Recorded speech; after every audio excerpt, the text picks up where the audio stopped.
Okay, hi everybody, my name's Stephen Hamil. I'm Director of Research and Innovation at NBS, and this is my colleague David Watson, President at Digicon Information. There's a picture of me. And I'm going to be doing the main presentation today, but a lot of the stuff that we talk about is around Canadian content, and David leads the team here in Canada, so if there's any questions at the end, either myself or Dave will pick them up. So just a little bit about the organisation I work for. In the construction industry, there's lots of unstructured information that sort of floats around the internet in PDFs. And what we do at NBS, we employ architects, engineers, cost consultants to provide structure to that information. So our customers can have structured information at their fingertips. When you work on a construction project, collaborative teams come together. So when you've got the hexagon of the structured information coming together with collaboration through innovative software solutions, that's where our NBS sort of logo comes from. So removing the complexity, encouraging collaboration to put information at the heart of a construction industry. What we look at today is thinking about digital strategy first, then we'll have a little look at the data. I know BIM, we all like structured data, and then finally have a little look at some examples about how NBS has supported the industry in the UK and how we hope to support the industry also now in Canada. So first of all, setting strategy. I just want to reflect on 2 or 3 publications that have came out in the last year where there's been independent, well-respected publications looking at digital. First one, Boston Consulting Group. And just as one of the sort of headline, you can download all of these for free, do a Google search on them. But got Boston Consulting Group looking at digital in the construction industry, estimating that you can get between 13 and 21% savings by looking at these new digital ways of working, structured data. McKinsey did a report published maybe 4 or 5 months ago, and that's estimated between 14 and 16% improvements on productivity. And then finally, World Economic Forum, so big names, not just one company here saying this is the future, but World Economic Forum with a big conclusion that of all of the different things that can happen to construction, digital will have the biggest impact. One thing that's happened in the UK, so back 2010, 2011, is that the UK government announced their intentions for a BIM mandate. So Francis Maud there, who was Minister of the Cabinet Office, came out and said, UK will mandate BIM in the construction industry over the next 5 years. And that's published in the government construction strategy. Now, if we ask why they did that, it was really written quite nicely, just with 4 big objectives. The first objective, lower cost. Lower cost to build the built environment, lower cost to operate it. Second objective, to deliver faster. So cut time, modern methods of construction. So you actually deliver faster again on the capital side, build faster, but also on the maintenance side. So when there's a problem, you know how to fix it quickly instead of going out, assessing it, going back, doing the research, going again. Third one, to put structured data at decision makers' fingertips so you can make decisions that are better for the environment. If you've got the information in front of you, you can make more informed decisions to have a better outcome. And finally, to upskill the UK industry, to take it from a paper-based industry into a modern digital industry where the UK will be exporting professional services skills around the world. The UK manufacturing industry will be exporting digital products around the world. Now, if you mandate BIM, you've got to say what you mean by BIM. Because I imagine in this room, if I asked everybody to write their definition of BIM on a bit of paper, we'd have 150 different definitions. So over the first 2 or 3 years, the government defined a set of standards and tools and said, you can do what you want when you work for sort of private sector companies, but you're working for UK government. This is how we define BIM. And it was a set of publicly available standards that defined process for capital stage, operational stage, security requirements. But 2 in particular that we look at a little bit later are the data standards. So they looked around what was achievable within that time frame, what was the best in class around the world, and they picked the COBie data format for that exchange mechanism, and they developed a classification system, something NBS were heavily involved in, called Uniclass 2015, so you can classify the whole built environment consistently, whether it's concrete on a civils project or concrete on a buildings project, whether it's something the size of a railway station you want to classify or something the size of a steel bolt. That UK approach was then rolled out across the EU in the initiative from 27 different countries, which was the EU BIM Handbook.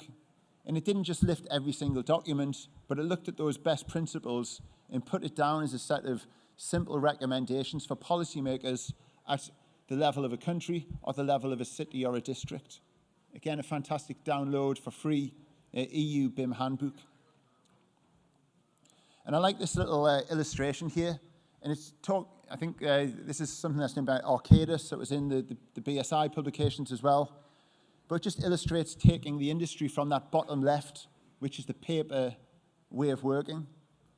So you might be using computers, but essentially you're generating bits of paper up through level 1, utilizing 3D models, level 2, where everyone has a shared understanding of standards and process, to that sort of holy grail, which is what UK government call level 3, which is not just having quality data, but that being linked to sensors, so those sensors can report upwards into the big data machine learning environment and completing that feedback loop. So the next time you do a project, you're learning from what's gone well on previous projects, how the built environment operates, and what mistakes have been made. So as the feedback loop happens over the years, the built environment becomes smarter and you get better value for money, better taxpayer value for money. I like this illustration as well. This came from the Digital Build Britain team, and it just shows how much is spent in the built environment each year in the UK. Taxpayers' money, £89 billion on building the built environment, 122 billion on operating that building fabric and building services, infrastructure fabric, and then that huge number of 597 billion on that sort of full operation, like running the trains, running the highways, etc. Huge amount of money. And you think if you can just make 0.1% improvement, or 1% or 2% improvement, how much money you're saving, how much extra that you can build for that same spend. And you look at some of the inefficiencies in the UK industry at the moment, and there's just some figures on the screen there. I'm not going to go through every single figure, but you can see things such as £31 billion being lost to the economy on traffic congestion, energy use in homes, rework of 20% construction value, 600 million in the NHS because of poor conditions in housing, etc., etc. And this is the big picture. This is the big prize around BIM, digital engineering, smart cities, because we can shave off all of this money that's getting lost. A lot of the stuff available on Centre for Digital Build Britain website, which has replaced the BIM task group now in the UK. So let's have a little look at data. I thought it was quite nice, the presentation earlier from Cisco that was saying to have all of these benefits, you need to get involved at the strategy stage. You need to start thinking about what data you want early when you're sort of doing the design and building it, because then you can use that later. Nice little quote from Bill Gates. How you gather, manage, and use information will determine as a business whether you win or lose. One thing that came through all the presentations today is the need for standardization.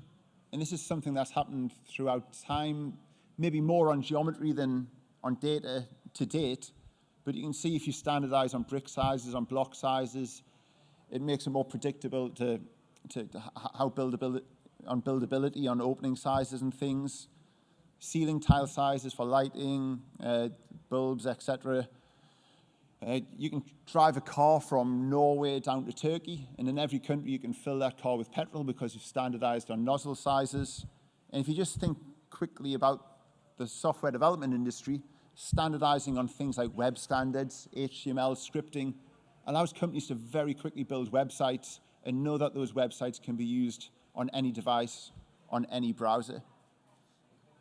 If you go even further back on standards, all the way back to 2600 BC, the Indus civilization, when they're sort of digging this up, north of India, they found these little cubes in the ground. And these cubes in the ground were the first example of standardization in sort of civilization. And I think the fourth one along is 28 grams, and then it goes half, a quarter, an eighth. And that 28 grams, sort of 5,000 years later, is the ounce. And that allowed, by standardizing on these weights, it allowed trading to happen, information exchange, all the way back in time. As a company, NBS and Digicon here in Canada have always been involved in standardizing specifications.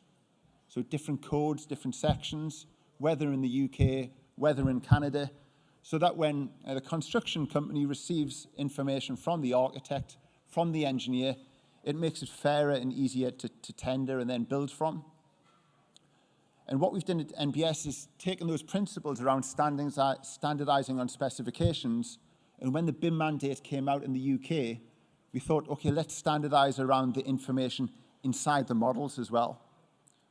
So you've got that sort of BIM object, which is a combination of the structured information and the geometry. And the first thing we did in the UK was go to those sort of leading, the sort of digital modeling, the likes of Lang O'Rourke, BDP, HOK, and we got a little tour around the country and asked people, what are your pain points? What are your problems when it comes to creating standardized models? And there was three that I'd just like to point out.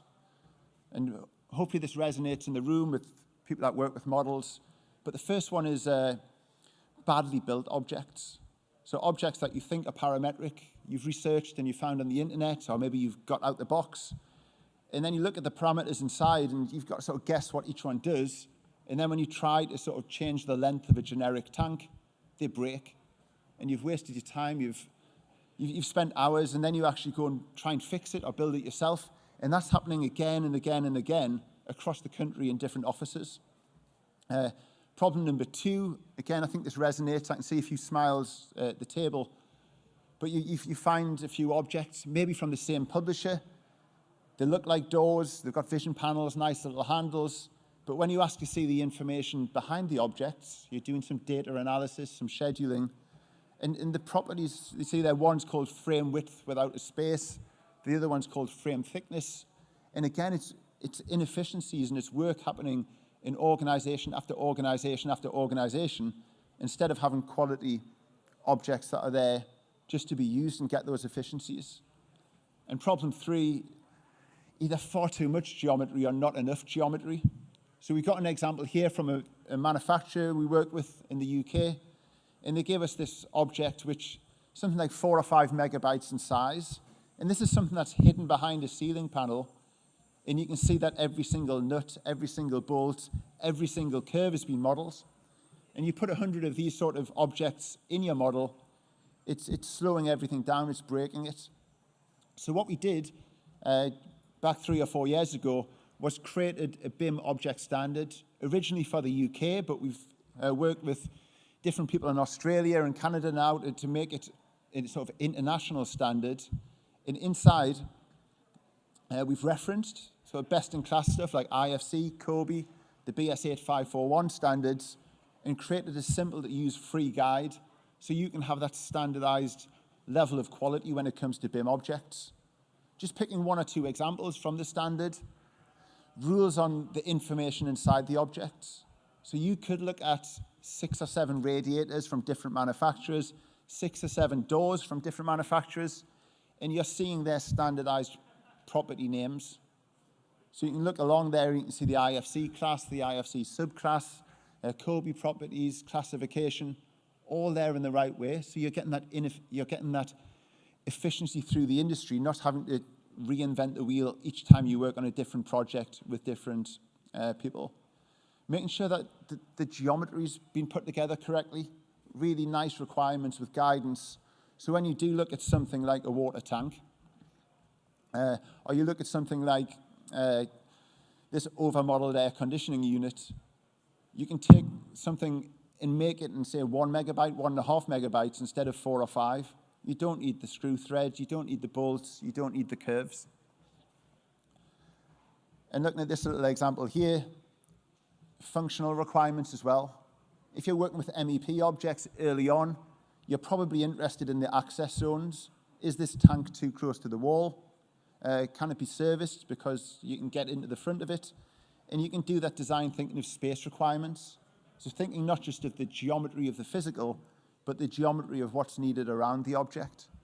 And if you do come to change the size of it, because this is that early stage design with generic components, having parameters that work nicely named, and when you change those dimensions, that it flexes properly.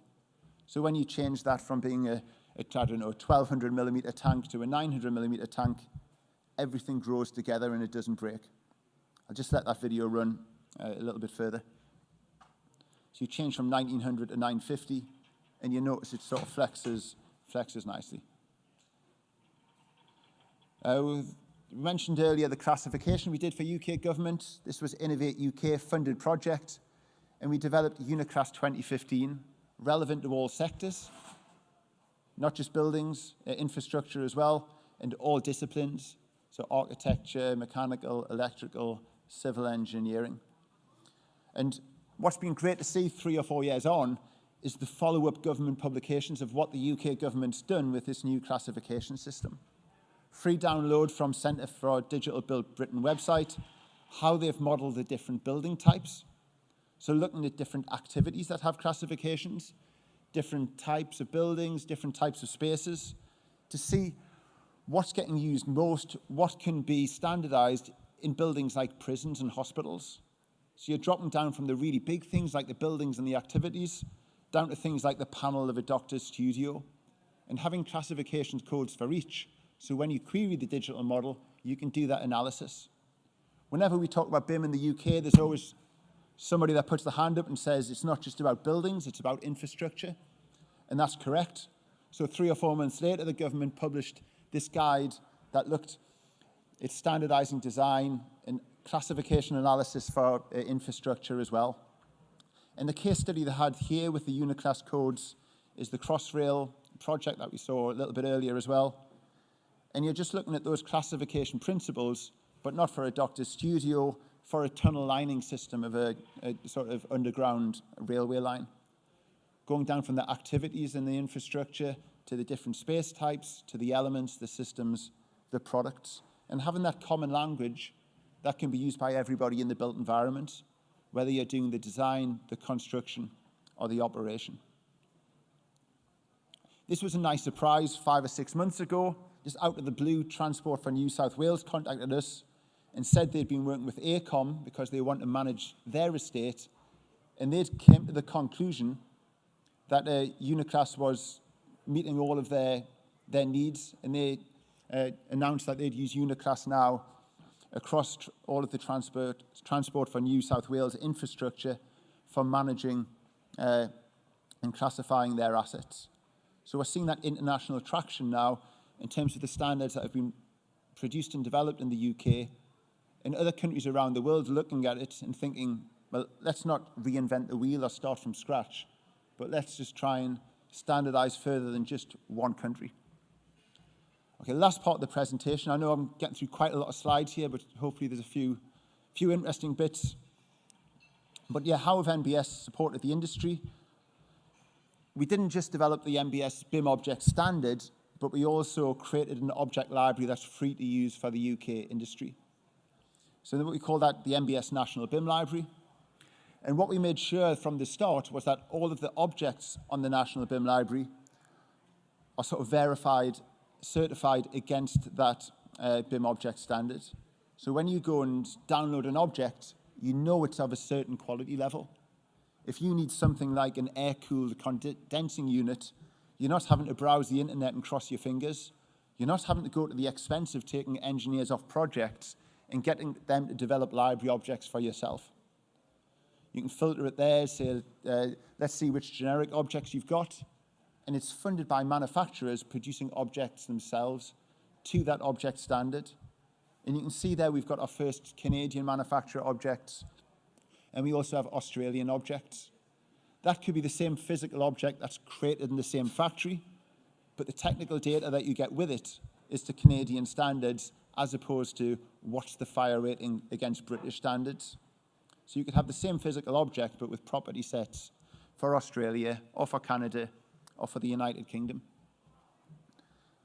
And another little development I'd like to talk about, and I'd love to have the opportunity to demonstrate this later on at our stand at the back, is our NBS Chorus specification platform.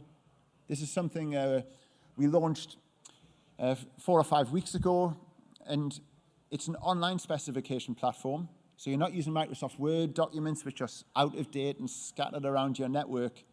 It's all there for your company in the cloud. And as you create the specification, it's against a project. You control access, so who in your organization can see this information. And then you can pick content either from the Canadian master spec or the national master spec, or if you're doing projects in the UK or Middle East, you could use UK specification or Australian.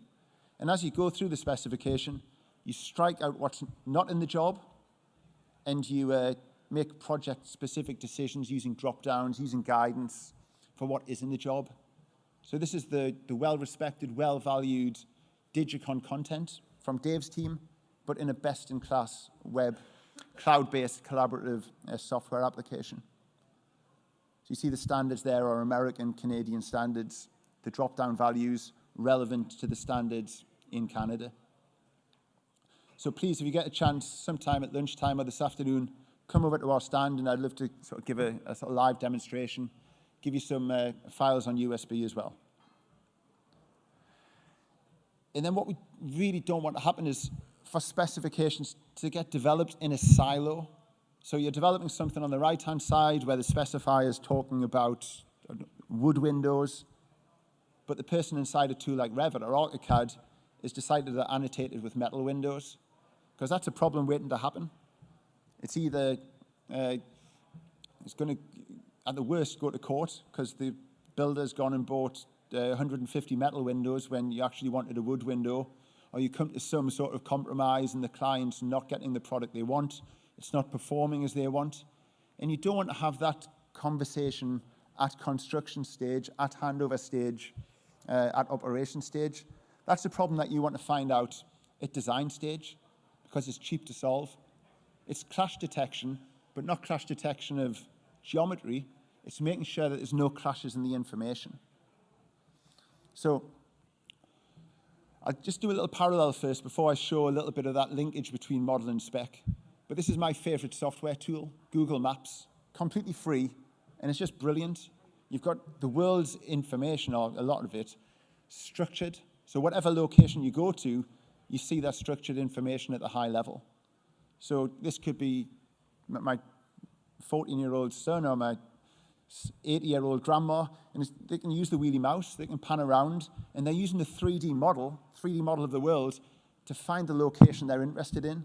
And there's the standardized information, the telephone number, the postcode, standard photographs, opening hours. If it's a restaurant, you can see the menu and reviews. And this is mind-boggling compared to 10, 15 years ago, where I had a physical yellow pages. And my yellow pages just covered Newcastle in the United Kingdom. So to get this, I'd have to order from a library or something. And now in the space of 45 seconds, I could find out about a location the other side of the world. And I think we can do that for the insides of these locations as well. So this is it was quite nice to present after Sean from the Forge team. This is the development we've done using the Forge technology. So what we've done is allow the user to link the specification with the model with a little Revit plugin, but then they can push the model, they can push the specification into the cloud so the contractor, the client, cost consultants can see that information linked together in a really intuitive user interface. So if, as a cost consultant, you've got a question, what's the spec of the vertical ladder? You zoom into the vertical ladder, you click on it, and the specification's on the right-hand side. Quantities, there's 4 objects there of that type, and you go down there and you see it's a performance spec that the contractor's going to sort of have a competitive tender for the manufacturer. Another little example, This is actually a genuine project as well. The architects, engineers, BDP in the UK working on Glasgow Queen Street. The other way of accessing that information is not navigating the 3D model, but putting in your query of what you want to see. So doing your search for maybe floor covering. And once you do your search, it highlights it. So it's ghosting, using the Forge technology in the middle of the screen. It's ghosting the model out and telling me I've got 1,900 meters squared of terrazzo tile floor covering. And in this case, it's not a performance specification. It's going down to the specific manufacturer. So in this case, the client, Network Rail in the UK, has just said, this is the product we want on this project. There's no arguments. And that's the future, linking that geometry with well-structured data. One final little example of how we're trying to support the industry in the UK, and hopefully following on into Canada, is another UK government project funded by Innovate UK that we did as a joint venture with BSI, the British Standards Institute. And that's taking a physical product and working with the manufacturer to give it a digital object identifier. So this is you can think of it as a URL, but it's a unique code that could be embedded in the physical barcode. It could be embedded in the BIM object. It could simply be in a spreadsheet. But that code will point to a web location forever. And that web location will give the key metadata about that product. So who's the manufacturer? What's the product reference? What are its defining features? Has it been tested against the standard? And the manufacturer will own that data and keep it up to date. So is that product still available? What's its maintenance manual?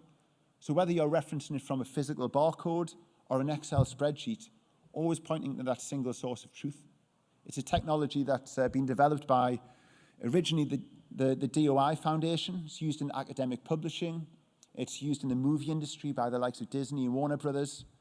And the manufacturer can then control where that points to. Their BIM objects, their maintenance manual, maybe even their suppliers about where you could actually buy it from. And what that means for operation, what that means for your sort of smart digital twin that's been developed. This is my colleague Charlie. He doesn't know he's up on the big screen in Toronto, but I'll just say the words he's saying. Is that just on your handheld device, your iPhone, or your Android device, you can have that code. It's in the digital model on the screen. It's in the physical model on the shelf. And what Charlie's about to do is get his iPhone out and just touch it against the physical device. That's got an RFID code in. Simple digital object identifier takes you straight to that place on the website, key metadata, and links to that information managed by the manufacturer.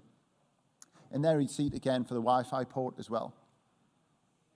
So nice, simple solution, but allowing some really clever things to happen. And this little example here, that's just on your QR code as well. Every smartphone now, you take a photograph, and you get the information at your fingertips. You could be in a house, test your smoke alarm, and you get the owner to come and replace it. But you're telling them first time, what's the device you've got a problem with? Just a little mention, BSI committee, we're on CEN 442, group developing standards, and also members of Building Smart, UK and international. So I think I've just about run out of time. Hopefully that sparks a bit of interest, and we can have some good chats afterwards between myself, also Dave Watson here at the front. But as a summary, if you remember, as the guy said this morning, 2% of the presentation, there needs to be a digital vision. So have a think about that right at that strategy stage, whether you're an owner, whether you run an architectural practice or a construction firm. Concentrate on the data, and then embrace the tools that enable you to seek all of these advantages, allow you to deliver. Thank you very much. Please come and say hello later on. Thank you for your time.